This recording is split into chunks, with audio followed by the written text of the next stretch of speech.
الصلاة والسلام علیکہ یا شفیع المذنبین۔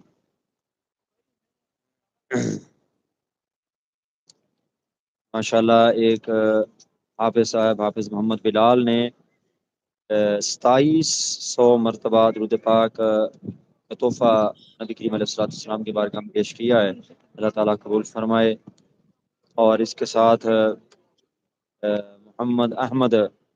فرید نے ماشاءاللہ اس نے بھی 313 مرتبہ کا جو ہے نا درود پاک نبی کریم علیہ السلام کی بارگاہ میں پیش کیا ہے، اللہ تعالیٰ قبول فرمائے اور ان کی نیک تمناؤں کو پورا فرمائے۔ اللہ تبارک و تعالیٰ ان کو ازواجی زندگی میں جلد از جلد منسلک فرمائے،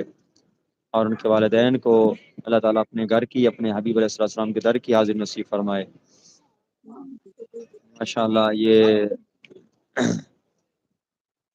ایسا در ہے کہ جہاں پر قسمت والے ہی تشریف لاتے ہیں، آتے ہیں وہی جن کو سرکار بلاتے ہیں۔ ماشاءاللہ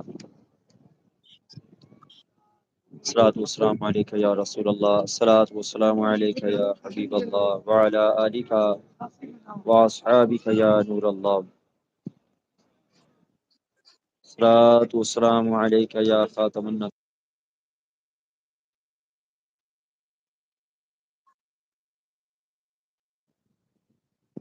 الصلاۃ والسلام علیکہ یا شفیع المذنبین،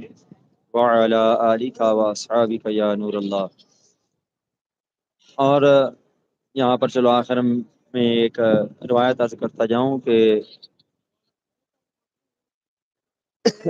اکثر لوگ دیکھیں کہ یہاں پر ادب سے محروم ہیں۔ پہلی بات تو یہ ہے کہ جو اس در پہ آئے تو کم از کم علماء کرام سے کچھ معلومات اور ادب کے لحاظ سے کچھ گائیڈنس لے کے آئے کہ اس کا طریقہ کیا ہے، کیسے رسول اللہ کی بارگاہ میں حاضر ہونا ہے۔ اور یہی طریقہ حضرت ابوبکر صدیق رضی اللہ تعالیٰ عنہ کا بھی تھا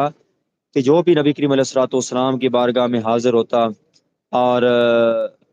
سلام کرنے کے لیے کوئی بدو یا عرابی جو دیہاتی جسے کہتے ہیں وہ حاضر ہوتا تو حضرت ابوبکر صدیق رضی اللہ تعالیٰ عنہ اس کو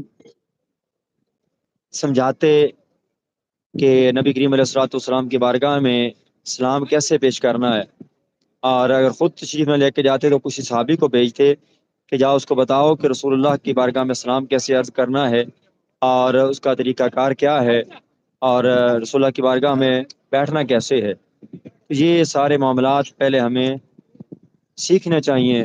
تاکہ یہاں پر آ کر ہمارے سارے اعمال برباد نہ ہو جائیں، یا اونچی بولنا، اونچا سانس لینا بھی بے ادبی میں شامل ہوتا ہے۔ تو کوشش کیا کریں کہ جو بھی معتمرین ناظرین آئیں، حاضرین آئیں،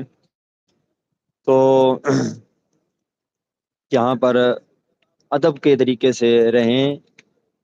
اور کثرت سے درود السلام کا نذرانہ پیش کریں۔ انشاءاللہ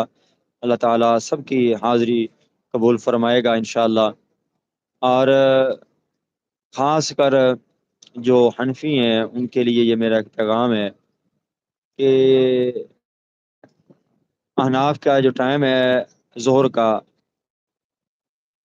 اور عصر کا، بلکہ ظہر کا تو ٹائم تقریباً سیم ہی ہے، عصر کا ٹائم ہے یہ ان کا ٹائم پہلے شروع ہو جاتا ہے۔ حنفیوں کا تقریباً 4 بج کے تو تقریباً 37-38 منٹ پر ٹائم شروع ہوتا ہے، لیکن یہ نماز کرا دیتے ہیں 3:30 بجے۔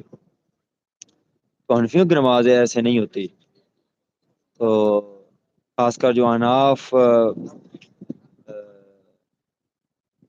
لوگ آتے ہیں، حنفی آتے ہیں اہل سنت سے، ان کو یہ چیزیں نوٹ کرنی چاہیے، دیکھنی سمجھنی چاہیے، کہیں اپنی نمازیں برباد تو نہیں کر رہے۔ عقیدے کے مطابق ہمارے احناف کے نزدیک جو ٹائم شروع ہوتا ہے وہ 4:38 پر تقریباً ہے،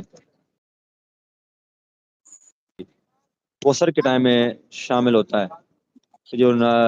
مظاہرین معتمرین آتے ہیں عمرہ کرنے والے، ان کے سے گزارش ہے کہ وہ ان مسائل کو علماء کے پاس بیٹھ کر سمجھیں